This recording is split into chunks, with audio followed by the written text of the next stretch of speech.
You wanna play a little game?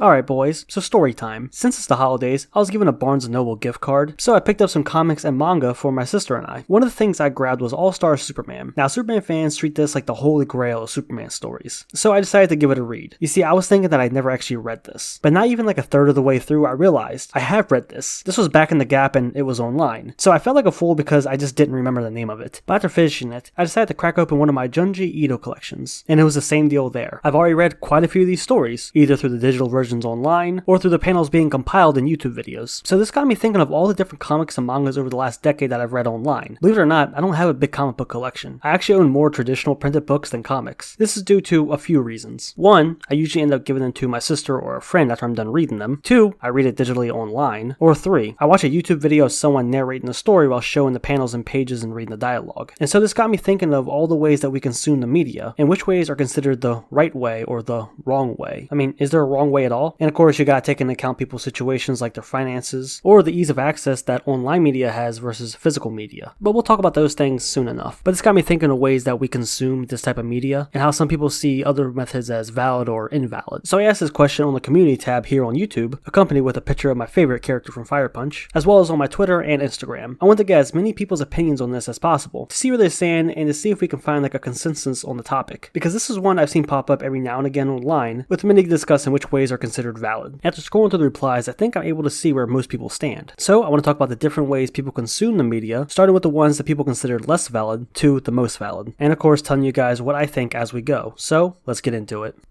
Relax and take notes while I take totes of the marijuana smoke. So these types of videos are the ones that the vast majority all agree on as not being a valid way to actually read or to consume the media. This is a pretty wide umbrella, as you can see, covering various different types of videos, but the one thing they all have in common is that they're more so there to give like an overview of what happened, or diving into the story and breaking down the events. Or maybe the goal is to present an argument or stance about the material that you probably never considered. Like I said, it's a lot of different type of videos in this section. But another thing that is very common between them all are that these videos are people talking to the audience about what the material is and what happened in it, or they're giving their thoughts on it or a specific aspect of it. So after watching one of these types of videos, even the breakdown or summary ones, you really wouldn't consider it reading the material, would you? The same way you wouldn't consider watching an hour-long video about a movie as watching the movie itself. Like for example, you wouldn't watch my videos on Pirates of the Caribbean or the Kingsman franchise and then go around saying that you now watched all the films, would you? Or hell, here's a personal example. I'm currently watching a 21-hour-long video on Berserk. It's covering all the arcs as well as breaking down the story and characters. Now once I'm done watching this, or more so when I'm done listening to it in the background while I do other things, I'm not going to go around saying, yes, I've read Berserk, because I didn't. I had someone else break it all down for me while highlighting the important bits and explaining what worked and what didn't. And that's what a lot of these type of videos do, is basically someone just explaining to you what happened and how they interpret things, or just giving their thoughts on it as a whole. Let me be clear though, it's perfectly fine to watch this stuff and to make these type of videos. Hell, that's what I do. They can be very informative and give you insight and a perspective that you might not have considered. Or maybe you just want like a brief summary about the topic and don't really want to read it yourself. Or maybe you just can't get it yourself. This of course doesn't only apply to the comic book channels, but movie and TV ones as well. It really applies to just about any form of entertainment, and they're some of the most popular on the website. So these type of videos, though very informative, are widely considered as not a valid way to quote-unquote read the material, considering the way they are presented and constructed, which I agree with. It's not reading or experiencing the material, it's just someone else explaining what happened or giving their own personal thoughts on it. But now let's move on to the next category.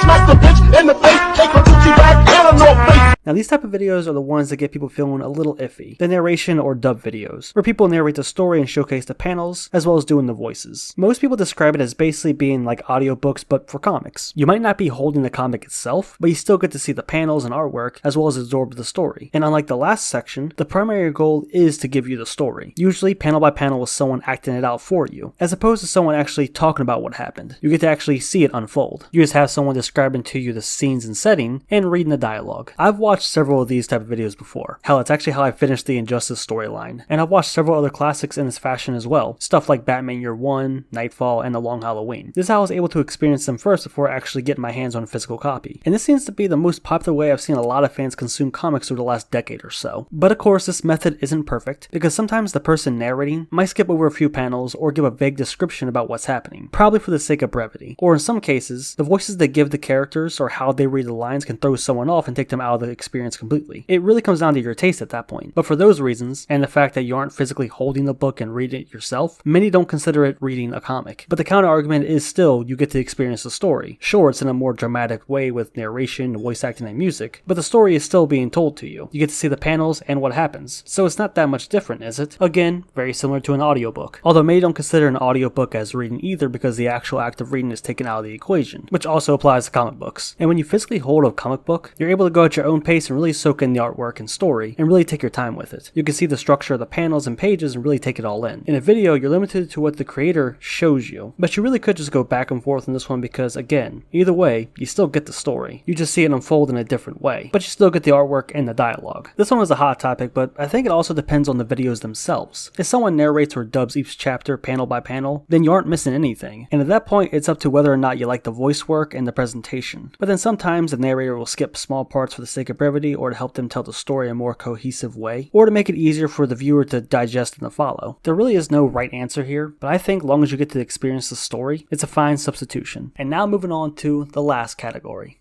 I don't want to wake you, I just want the paper. Finally, the most valid or accepted way of reading, outside of owning a physical copy, are either reading it digitally, or watching videos that screenshotted all the panels, and compile them for you with no narration or voiceovers. Basically just a slideshow for you to pause and read at your own pace. This is how I read a lot of Junji Ito stories back in the day. This way is usually considered the closest to the purest way of reading a comic book, because you get the story, the pages, the panel, and the dialogue, uninterrupted or filtered by anybody else. It shows you everything, and from there it's up to you to actively read and soak it all in, at your own pace and no outside forces tweaking or changing it. And I think this is usually considered the most valid way of reading because the brunt of the work is still on you to actively read it and look at it. There's no middleman to curate it for you. You still gotta put the work in to experience the story. Honestly, digitally is how I've been reading most of the manga recently, because damn, some of these series have hundreds of volumes. And with DC and Marvel, they have their own dedicated apps for this stuff as well. So it's much easier to get most of the comics you want to read. Or you could just take a trip over to the bay and hit the high seas, but I'm not judging. So from what I can gather after looking at a bunch of comments, outside of actually buying a physical copy, reading it digitally online, or looking at these slideshow type videos, are considered the next best thing. But the more popular method seems to be watching the videos where people dub over the chapters or narrate it for you, which is a hot topic amongst comic readers. But now I want to talk about why someone would seek out those type of videos, the narrated or dub ones, instead of,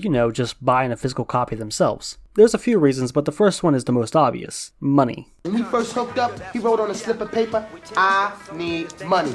I said, shit, me too. Not everybody has $20 to $30 to drop on a graphic novel or a collection of comics just so they can read and experience the story. That's assuming, of course, the story you want to read is still in print so it stays relatively cheap. Sometimes you gotta resort to third-party sellers who just jack the prices up really high, which means now you gotta spend more money just so you can read the story, and so now you kinda don't really want to read it anymore. Then of course there's some other stories that are pretty obscure and hard to find, and you don't want to spend days looking through different listings and comparing prices. Then of course assuming you find it online, now you gotta wait for it to get shipped to your house. Could be waiting a couple days or maybe a week or two. All depends on where you bought it. Either way, you're gonna end up waiting. You know what's even easier? Just searching the name of the comic in a YouTube search bar, then having someone just read it for you. You don't gotta pay for it, and you get it instantly, so now there's no waiting. Yeah, so time and money are just huge factors in this situation. Of course, that's assuming that you're a teenager or an adult with a job. If you're younger than 13 or 14, odds are you don't have a job or money. So watching YouTube videos of people reading it for you is your only option. But something else that also plays a factor is space. If you want an entire comic book run, you need a lot of shelving for that. Even if you try to save space by getting collections or trades, that's still hundreds and hundreds of pages for one book. So it's just easier to watch a video of someone reading it for you, or finding digital versions that take up no space. And the last thing is just the ease of access of finding what you want to read and listen to. If you can't find someone narrating or dubbing it, odds are you can find a digital version online, and you can get to it pretty quickly. So it's easier than ever to find the exact comic you want. You could find a dub or narration video, or you could just find a digital version online, and it just saves you the hassle of shopping around trying to find a physical one for a decent price. Those are the reasons I could think of for why people like looking for these alternative ways of consuming the media. It's cheaper, it's easier, and it saves a lot of time. But then of course this sparks the discussion of whether or not this is a valid way to actually read or consume the media, since in some of these cases you're not the one actually reading it, and it's not physically in your hand. Hopefully today I was able to actually bring some light to the topic and help break it down a little bit, and explain why some people consider some ways more valid than others. At least I hope so, because only half of this video is really scripted. I'm fucking tired, man. The holidays are kicking my ass. But anyway, that's going to do it for the video. Hope you guys enjoyed. If you did, drop a like on it. And of course, leave a comment and let me know, what do you think about this topic? What are valid ways to consume the media? Is there a right or wrong way? Leave a comment and let me know. And of course, give a nice big shout out to the channel members. If you're interested in becoming a channel member, click the join button down below and check out the perks. If they interest you, consider joining. Or not, it don't matter. None of this matters.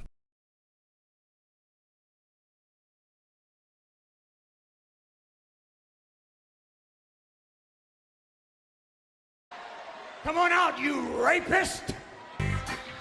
Well, there he is. Here comes the chairman of the World Wrestling Federation. What have you done to my family?